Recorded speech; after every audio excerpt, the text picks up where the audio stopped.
Mega. Das sieht ja genial aus. Absolute Geheimtipp. Thank you. Nicht, dass ein kleiner Ort so viele Sträßchen haben kann. Lass mich die Gänge jetzt hier durch. Absolut gigantisch.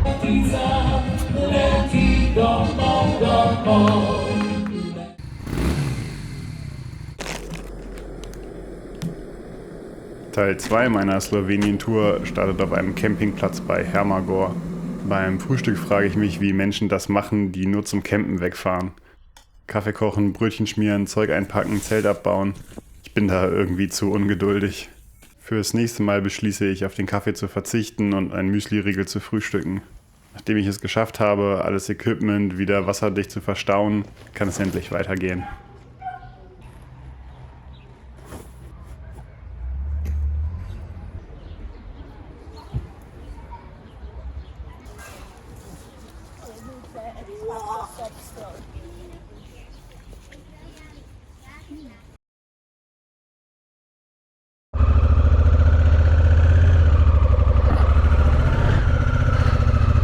So, auf geht's zum ersten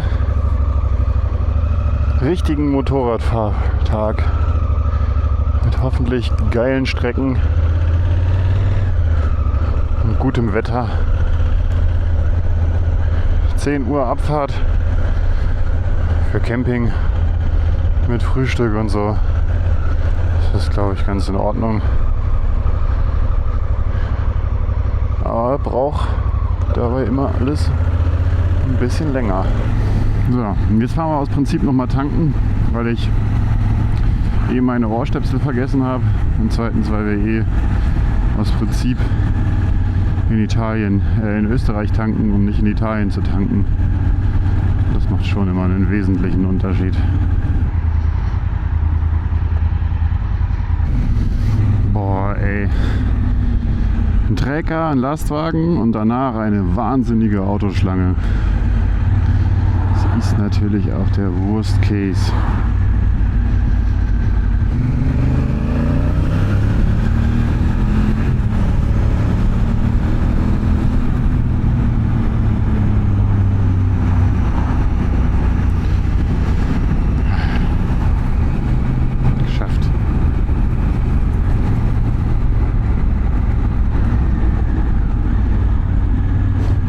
Bevor ich abbiege. Das hat sich ja mega gelohnt. Ah, ist das herrlich hier. Ja, müssen wir ein bisschen mehr die Aussicht genießen.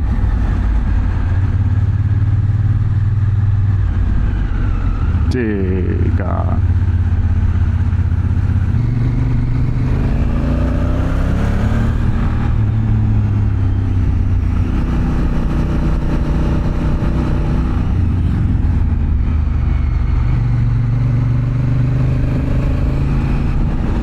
Wem will man das auch verübeln? Ich wäre wahrscheinlich genauso. Wenn ich so einen Camper hätte oder so einen Bus, dann wäre ich wahrscheinlich auch noch geizig genug, die kleinste Maschine zu haben. Und trotzdem würde ich sagen, oh, klar fahre ich hier rüber. Hier ist doch schön. Und man halt ein bisschen länger.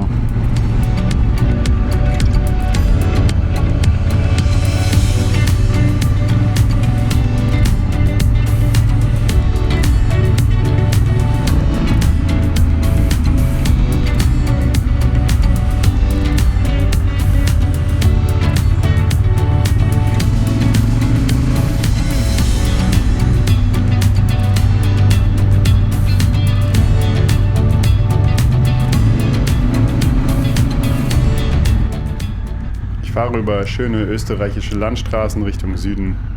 Die Straßen sind der Hammer, auch wenn der normale Urlaubsverkehr hier natürlich ab und zu dazu führt, dass man mehr die Landschaft genießen muss und etwas langsamer vorankommt. Über den Nassfeldpass geht es von Österreich nach Italien. Ich habe mir noch einen Geheimtipp im Friul rausgesucht, bevor ich nach Slowenien fahren will. Hinter der Grenze wird es noch einmal gigantischer. Die Landschaft im Friul spart nicht mit Superlativen. Ich mache kurz Pause, baue die Kamera um und fahre dann weiter durch die Berge.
sieht ja genial aus.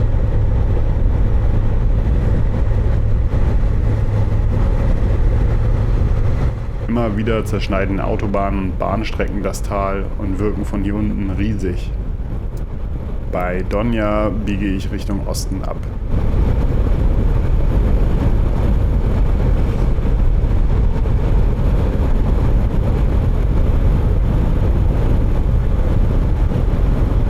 Jetzt schauen wir mal, nachdem halb Donja eine Baustelle ist und man da sich wirklich denkt, nicht, dass ein kleiner Ort so viele Sträßchen haben kann.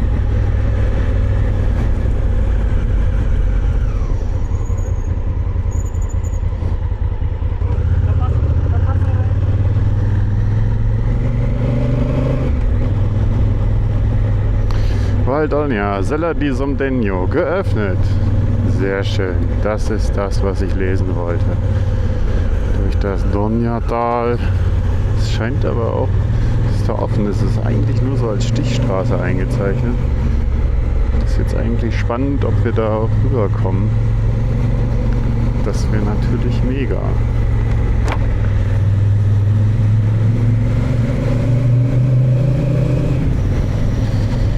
Das ist natürlich immer richtig, richtig geil. Sowas hier.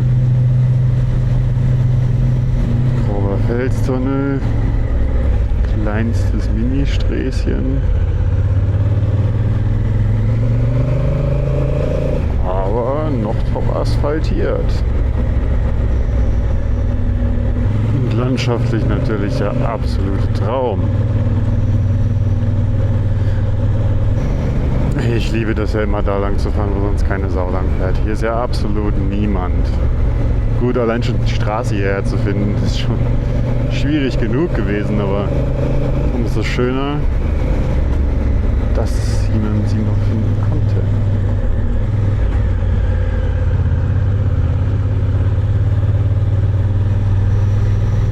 Wie geil ist das denn?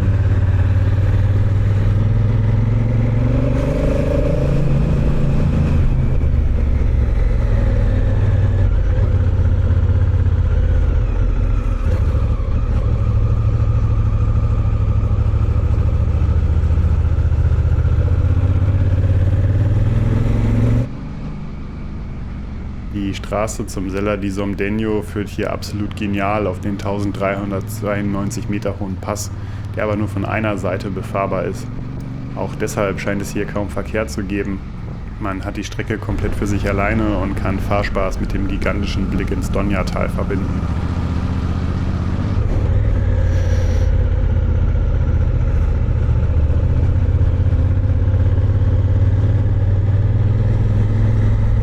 Ist das einfach herrlich.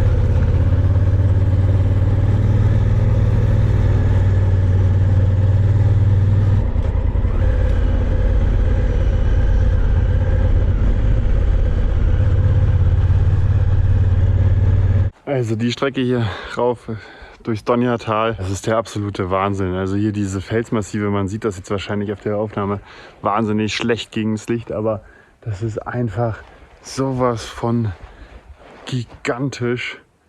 Und hier ist nichts los. Hier sind 3 Wanderer, irgendwelche Locals und das war's. Also das ist absolut kleinstes Sträßchen. Richtig gut.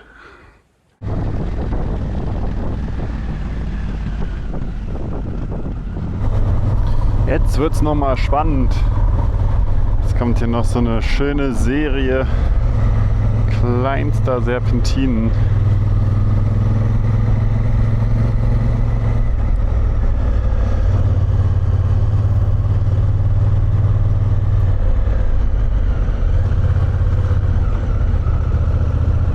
Man fährt hier auf zig Kehren und kann immer so richtig schön ausholen. Ich genieße es komplett, fast schon, als ob ich ahne, dass es hiernach nur noch voller werden wird.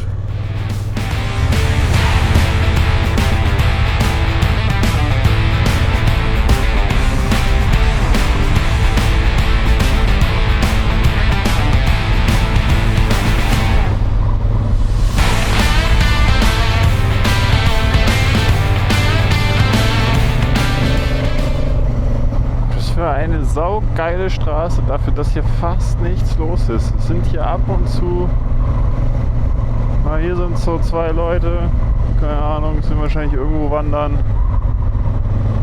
Beim Agritourismus saßen ein paar. Aber insgesamt ist hier einfach gar nichts los. Der absolute Geheimtipp. Zumindest auch für die Motorradfahrer, weil Motorradfahrer habe ich hier noch keinen gesehen.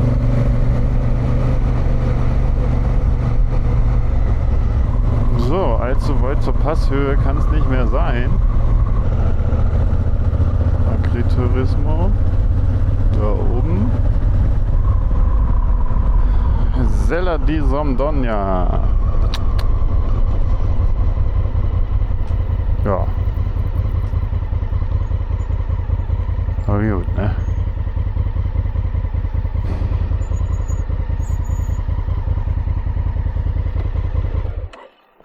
Das ist absolut traumhaft hier oben. Ich mache gerade Mittag. Das ist eine kleine Brotzeit.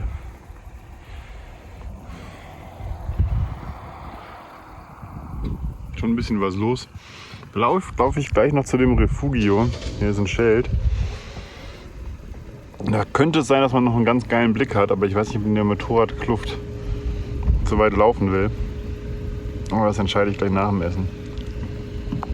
Ja, nee.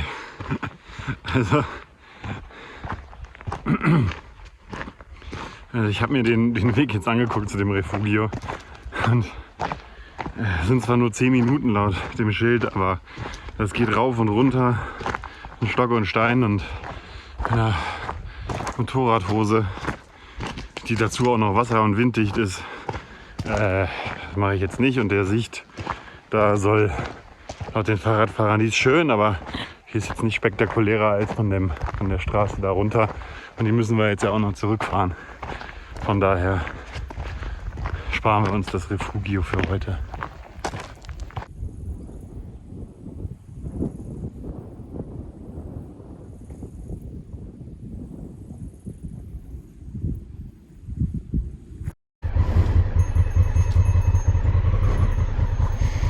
Und dann sind da auf einmal Ziegen. Ihr wart noch nicht hier und ihr seid ganz schön klein. Oh Gott, lass mich die Gang jetzt hier durch oder nicht?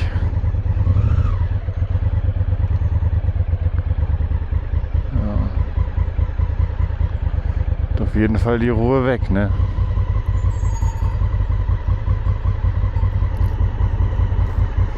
Hallo ihr.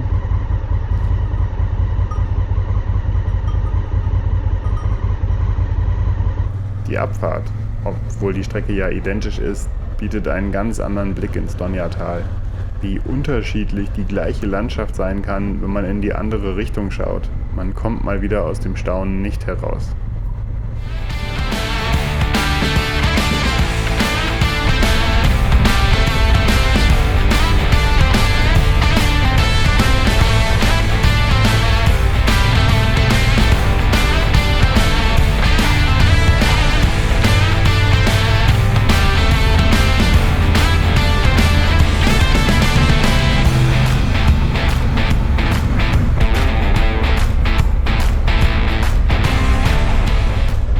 Das sind die letzten Meter in Italien, also Meter kann man nicht sagen, letzten Kilometer. Bevor wir uns dem eigentlichen Ziel Slowenien widmen. Na, vielleicht schaffe ich es ja noch in Italien, einen Kaffee zu trinken. Vielleicht gibt es ja an der Grenze noch einen Café. Das kann man ja eigentlich nicht machen. Ich war schon mal in Italien. Halt weder ein Cappuccino getrunken noch ein Eis gegessen. Diese unbeleuchteten Tunnel bei den Witterungsverhältnissen, also nicht Witterungsverhältnissen, ich meine das Wetter. Es ist so hell und grell draußen. Du kommst in so einen unbeleuchteten Tunnel und keine Ahnung, ich sehe da halt echt wenig. Hoch sieht es ja auch geil aus.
Zela Nevea.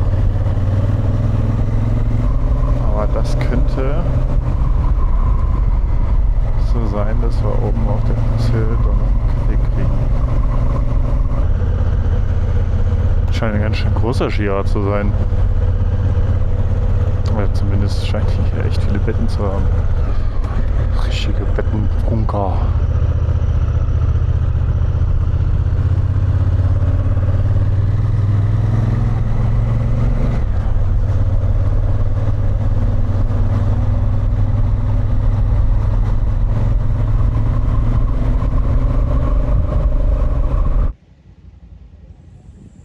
Ich folge der Straße weiter Richtung Osten und damit Richtung Slowenien.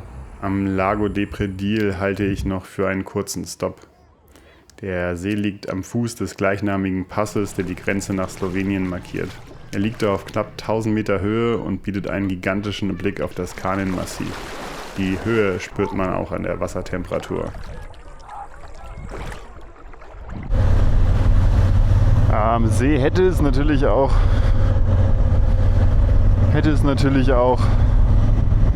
noch einen Kaffee geben können. Aber die Erfrischung im See war dann doch mehr wert.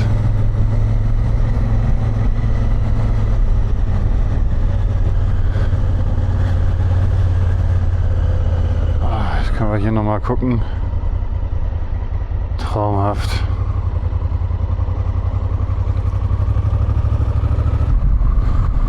Man hätte es nicht für möglich gehalten. Aber willkommen in Slowenien. Also zumindest hinter der Grenze gleich. Weil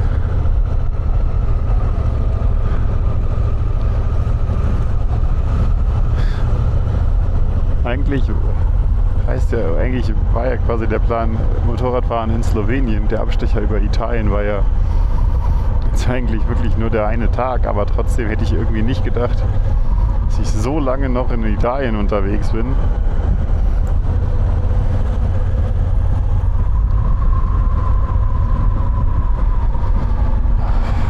Was für geile Berge.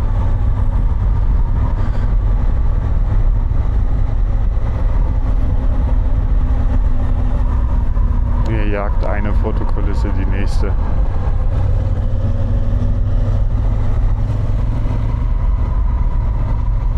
Hinter der Grenze fahre ich auf meine zweite Stichstraße für diesen Tag.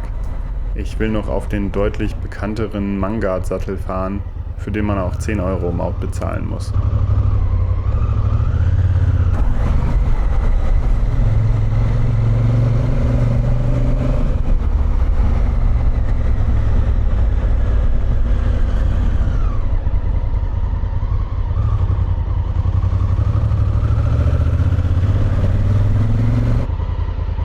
Hi!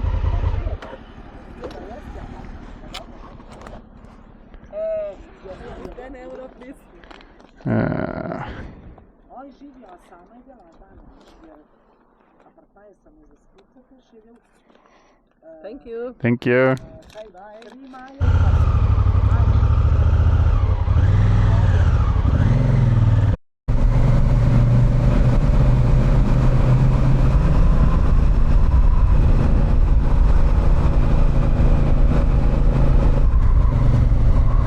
Das ist auch schon eine geile Strecke hier rauf. Und wir müssen hier auch wieder runterfahren.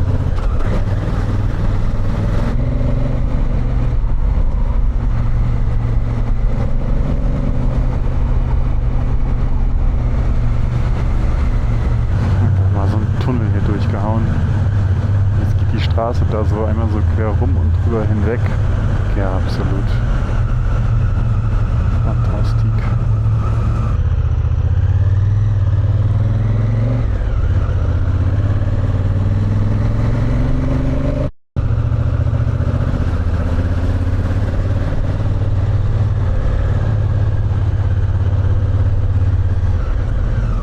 Ist das gigantisch.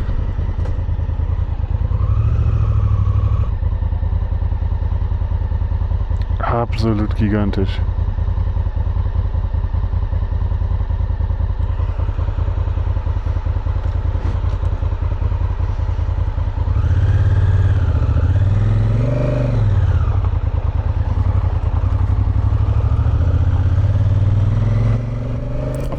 Straße hoch zum Mangat bekommt man auf jeden Fall reichlich Gelegenheit, die Aussicht zu genießen. Die Straße wird immer wieder einspurig und sorgt dafür, dass sich entgegenkommende Autos irgendwie aneinander vorbeidrängen müssen. Langweilig wird einem dabei nicht. Die Aussicht ist wirklich einzigartig. Ein bisschen vermisse ich allerdings schon die Ruhe auf dem Somdonja.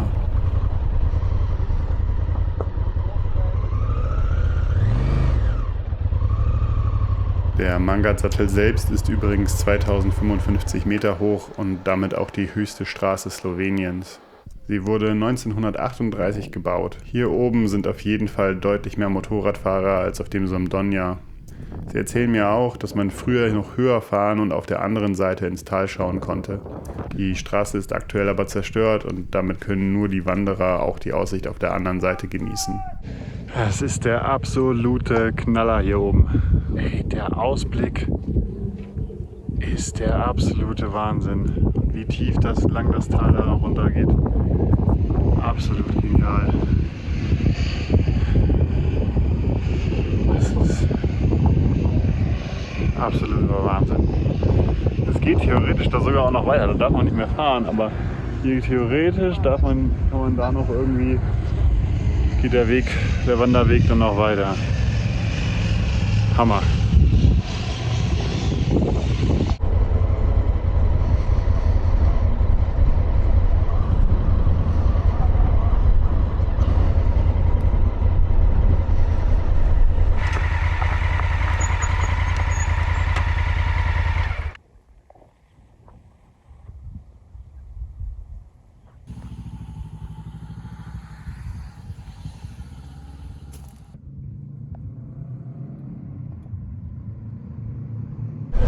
So, jetzt müssen wir hier nur noch wieder heil runterkommen und dann hoffentlich einen guten Campingplatz finden.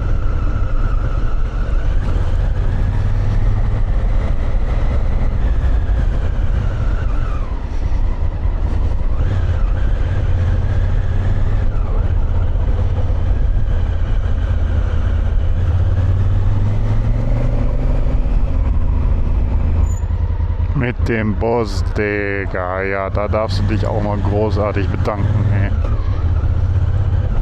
Es scheint mir nicht notwendig, dass man damit hier rauf fährt.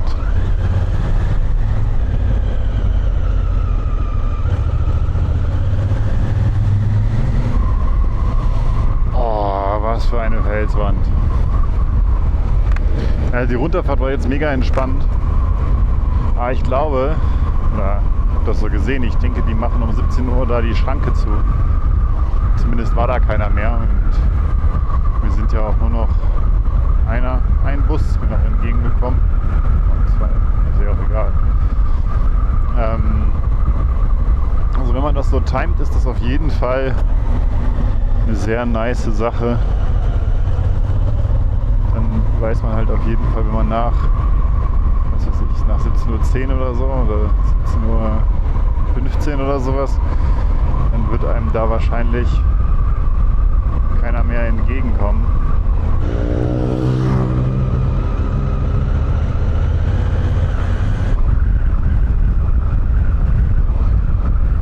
Ist das herrlich. Kurz darauf erreiche ich Bovec, ein touristisches Zentrum der Region mit einem wunderbar günstigen Campingplatz. Ich muss mich allerdings schon wieder beeilen, um alles aufzubauen und noch vor Ladenschluss in den Supermarkt zu kommen. So, das Zelt steht. Oh, heute bin ich verbrannt. Jetzt geht's noch kurz in die Stadt und ein bisschen Bier kaufen. Und dann schaue ich mal, was es zu essen gibt. Ich habe gerade gesehen, hier gibt es eine ziemlich coole Common Kitchen, Wasserkocher und allem. Vielleicht gibt es einfach ein paar Rahmennudeln.